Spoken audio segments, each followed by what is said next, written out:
What's up, everybody? You already know who it is. It's DripGodDero, and I'm back at you guys with another. In today's video, we will be doing Star Bench Cut episode 2. So, with that being said, if you don't know what Star Bench Cut is, it's pretty much a series where you start one player, you bench the second player, and you cut the third player depending on how good you think that player is. So, with all that being said, let's get to the 3 different players in this episode. Now, the first player is James Harden, the second player is Devin Booker, and the third player is Bradley Beal. Now, before I get into, actually grading these players, I do have to tell you guys my criteria. So, the first category that I judge these players off of is statistics. Now, the reason I judge them off statistics is because I feel like it's very important. Based on statistics, you can tell who is more efficient and, just see which player does more. The second statistic, or not statistic, but the second category that I like to judge these players off of is the eye test. There's a lot of things that you can't really judge on statistics. So that's why I also do the eye test. And the reason I do the eye test is because, as I stated before, certain things you can't judge off statistics, and a lot of these players have different styles of their game. Some players might be better in the pick and roll. Some players might be better pick and pop players. So I definitely feel like the eye test is important. The third and final criteria that I do judge these players off of is context. Now, context is kind of vague, but when you add context, it can definitely change your view on a player, such as, their success as the best player on their team, things like that. That's context, So I definitely feel like context is important when we are judging these players also. So with all that being said, first and foremost, let's get to the stats. So first and foremost, we go take a look at James Harden's stats. So James Harden, in the 2021-2022 season, he played 65 games, he averaged 22 points, and he averaged 7.7 rebounds and 10.3 assists. Now, his field goal percentage and his 3 percentage were down this year. He only shot 41% from the field, and his 3-point percentage was 33%, so he definitely had a down year when it comes to those numbers. And he also had a free throw percentage of 87.7%. His effective field goal percentage was 48.5. So he definitely had a down year, but it's all good. Stats ain't everything. Now, let's go to our next player, Devin Booker. So Devin Booker, he played 68 games and he averaged 26.8 points. Now, he did average more than James Harden, and he also averaged 5 rebounds and 4.8 assists. So his rebounds and his assists are below James Harden's. Now, his field goal percentage was 46%. That's not that great, but it's better than James Harden's, and his 3-point percentage was 38.3. Once again, that is definitely better than James Harden's. His effective field goal percentage was 53%, and that is also better than James Harden's. Now, last but not least, the player Bradley Beal. Now, Bradley Beal, he only played 40 games this season, so he definitely played the least amount of games out of all of these players, and he averaged 23.2 points per game. He averaged 4.7 rebounds, and he averaged 6.6 assists. Now, his field goal percentage was 45.1, and his 3-point percentage was actually 30%. That's the lowest out of all of the players on this list. And his free throw percentage was 83.3, and his effective field goal percentage was 49.2. So, with that being said, we got all the stats on the screen. Who do I feel like win the stats category? Devin Booker. And the reason I go with Devin Booker is just because he was the most efficient when it came to the scoring. Now, he didn't really give you as many, rebounds or assists as Bradley Beal or James Harden. But when it just comes to efficiency, I feel like Devin Booker won that. All right, next up, we will actually be taking a look at their game, the eye test. All right, so as you guys can see, we are on YouTube and we are on Maximilian711's channel. Shout out to him. Give him a subscribe. And also, you already know what to do. Give me a fucking subscribe too, man. Road to 1,000 subs, man. Let's get it going. But let's get to the highlights. Y'all know I'm only watching 3 minutes of the video because if you really want to watch, the full video, go check out Maximilian711's channel. I'm not about to steal his content. So with all that being said, let's take a look at the highlights. Let's do the eye test for the beard. Harden. Oh, the handles and the bucket. That was sweet.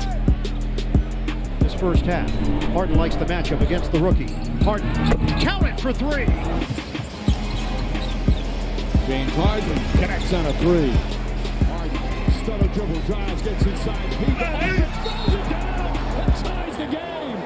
And a foul.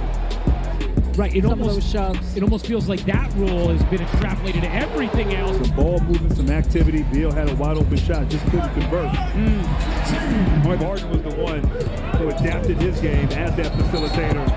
James switch. Harden against Robinson. Harden. Oh, he's feeling it now. Shot clock is at 12. Harden lefty against lefty. Shove off. Oh, that 2 defenders in his direction. Now it's solo coverage. James Harden. Motivated by being in our open, has 9 points in the first. As Harden. Watch right here, just turns the corner, slices past, tucks it, and the finish. Shot clock turned off. Harden splits the double, lobs it up, and Bembry. Hayes will fire a 3. Harden down the floor, Durant leaking out, able to finish. Utah and Denver. James Harden again. And the foul. Goes right to the rim. Raptors 0 of 4. Durant has outscored the Raptors by 27 points from the 3-point line to make that. Get it in so many ways, and Harden, 41 Nets. Harden, but I don't know how many possessions today. yeah, I believe. Letting the flow of the game continue, the rhythm of the game, but he got 7 of the shots by the it's going. James Harden game. And Darius Garland having his problems. Oh, what a Euro! Harden draws a double team now. Rubio backs off. Step back, Jay. Harden! Williams gets knocked down on a screen. Leaving one point for Boston. Harden step back 3-pointer. That's good. Just bigger and stronger. Prompted by defense. Harden free. Got it again. 3. Harden. My name is All right, Alethea. so we just took a look at James Harden, and just to give my thoughts on James Harden's game, to me, out of all these players, he scores the hardest shots. And what I mean by that is that just from looking at his game, a lot of his, offense comes off of isolation. And when it comes to isolation, it's a lot of decent players at it, but it's not a lot of good players. Actually, it's way more bad players at isolation than good or decent players. So I definitely feel like that's an amazing skill set to have as a player. And like I was saying, he's pretty much building his offense off of nothing. There isn't really much of a pick. And I'm not saying that he can't, run a pick and roll, because to me personally, out of all these players, I feel like he's probably the best playmaker out of the bunch. Actually, it's not a promise. He is the best playmaker out of the bunch. But as I was saying before, I feel like he creates the offense in the hardest way possible, and that's something that you definitely want to have out of a star player. When a play doesn't go your way, or a play gets botched, you want your star player to be able to go ISO and get a bucket for you, and that's definitely something that James Harden can do. So next up, let's check out Devin Booker.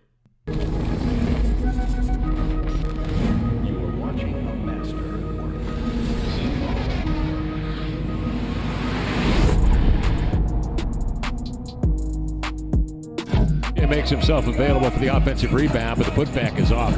Up come the Suns. Booker diving for it is Dame, but it gets free to Booker. Scanning left and right. Sticks a three. And watch that Golden State game last night. The Suns turn him over again. Crowder on the run, feeds Book. Easy two. Great defense from the kill. I mean, those numbers are bared out. When he shot 10 or more times in the playoffs, they were 10-0. Booker floats it in. That's a tough shot. Fading away, left it short. Booker with Bridges running to his right, and Bridges will flush it down. Booker turns the corner and lays it in.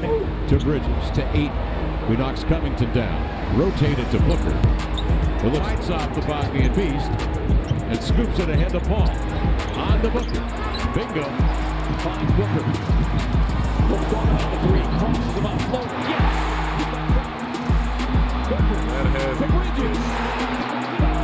That double-digit lead as DA's night will end with 17 and 12. Up ahead to Bridges. 0.9 dimes, and this the best of the night. That's from half court. He threw that from half. The birthday boy working on Garland, 4 in the shot clock. Right. Booker working on Stevens, off the baseline. Booker slaps it down, a steal. Booker up ahead, reverse jam, and a victory lap for the Suns. 10-point. Reference that. Very short-handed, but they're at it once again as Booker. Mid-range leads him to the three-point shot. Paul with a quick hands, gets the steal up ahead to Book, feeding Bridges.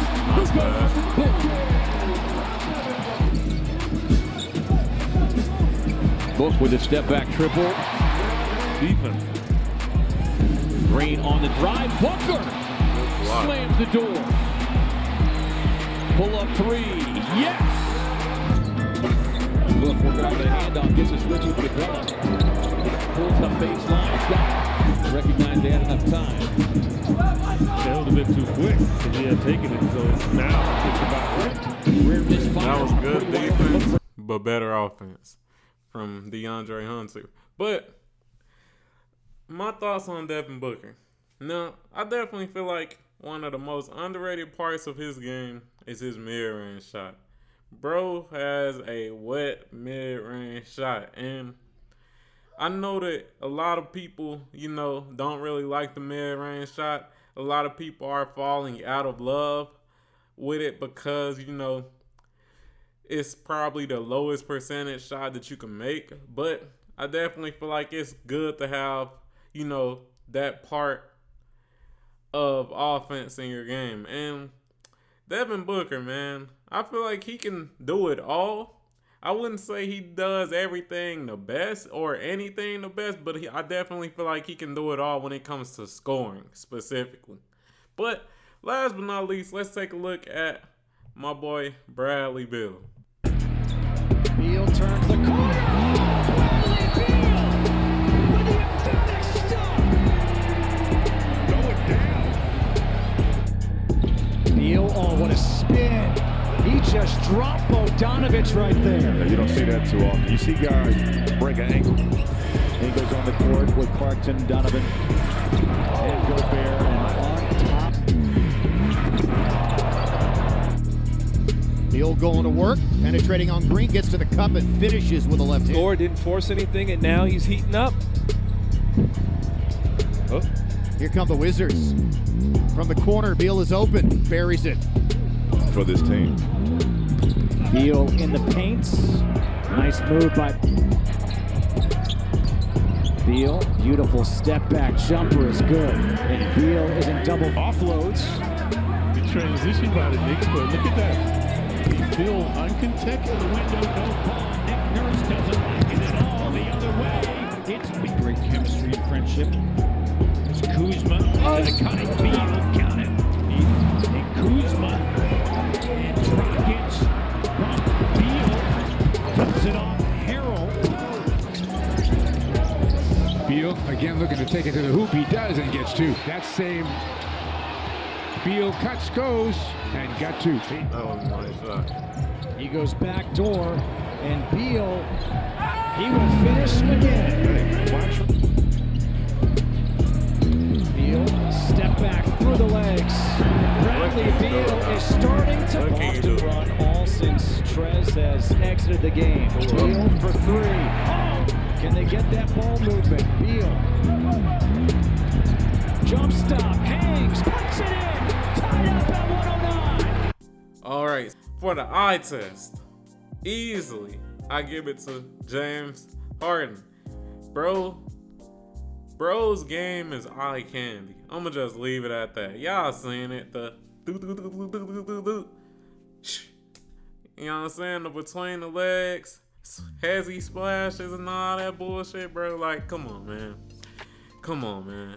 But with all that being said, it's time to get to the context category. Now, context. First and foremost, let's start off with James Harden. Now, James Harden is the oldest player out of these three players. And although he was the most inefficient out of these players, there is context to be added to that season. As we know, he started off playing with Brooklyn, and there's only one word that we can describe Brooklyn as, and that's dysfunctional. And because of all that dysfunction, he ended up going to Philly. Now, his scoring dropped in Philly, but that's because of all of the scoring he had on Philly. He has Joel Embiid. He has Tyrese Maxey. He has Tobias Harris. That's plenty of scoring, so that scoring load wouldn't only be on him. And because of that, his scoring numbers dropped. They decreased. Also, we do have to account that he did have a hamstring injury that was lingering in this season. So I do want to also account that. So next up, let's go to Devin Booker. Now, Devin Booker, he was relatively healthy this season. And if we want to talk about just success when it comes to a team, he's definitely had the most success in these past 2 years when it comes to his team. They were the number 1 seed last year, or this year that just, happened. And they made it to the finals the year before. So he definitely has had a lot of success. So I do want to add some context right there and give him props for that. And that's not saying that James Harden hasn't had success. He had success last year. He played pretty well. The Philadelphia 76ers, they didn't get to where they wanted to be, but look at the team they was up against. And yeah, man. Next up, let's just talk about Bradley Beal. Now, Bradley Beal, he hasn't really had much success these last couple of years. And for that reason, I kind of feel like his stats are starting to become more and more empty. And what I mean by that is that I feel like him scoring all these points is not really helping his team win. And that's not, and I do gotta add context too. It's not like the Wizards are a good team. He doesn't really have that much help around him. But there have been players who haven't had that much help around them and still, actually elevated their team. But he hasn't really did that from what I've seen. So with all that being said, I will start James Harden. The reason is because he is a Hall of Fame caliber player. We know what to expect out of him. Yes, he's the oldest of the bunch, but also he's the most diverse of the bunch. He can pass, he can rebound, he can score if needed, and he by far scores in the hardest ways possible on isolation, which is very important, especially when it comes to the playoffs. So I definitely got James Harden number 1. Number 2, I got Devin Booker. Devin Booker because he's the youngest of the bunch, and to be honest and to be frank, his game and Bradley Beal's games are very similar. You know, Devin Booker's just younger and at this point has been more successful than Bradley Beal, which doesn't make sense. Devin Booker is like 25. Bradley Beal is like 28. How has a 25-year-old leaped you or lapped you when it comes to success in the NBA? And I'm not talking about all-star games. I'm just talking about relative team success. And yeah, with that, y'all know who I'm going to cut. I'm going to cut Bradley Beal. And it's just because he's getting older. As I stated before, I feel like Devin Booker is just a younger, somewhat better version of him. Devin Booker at this point in time also plays better defense than him. Now, don't get me wrong, when Bradley Beal was younger, he definitely, was a better defensive player than Devin Booker. But as of this time right now, no, he's not. He's not. And yeah, y'all get in the comments down below and tell me who y'all would start, who y'all would bench, and who y'all would cut. Hey, like the fucking video, comment on the fucking video, subscribe to the fucking channel, and turn on notifications if y'all want to continue watching the Star Bench Cut channels. Not channels, but the Star Bench Cut videos and just NBA content in general. But hey, I'm out. Peace.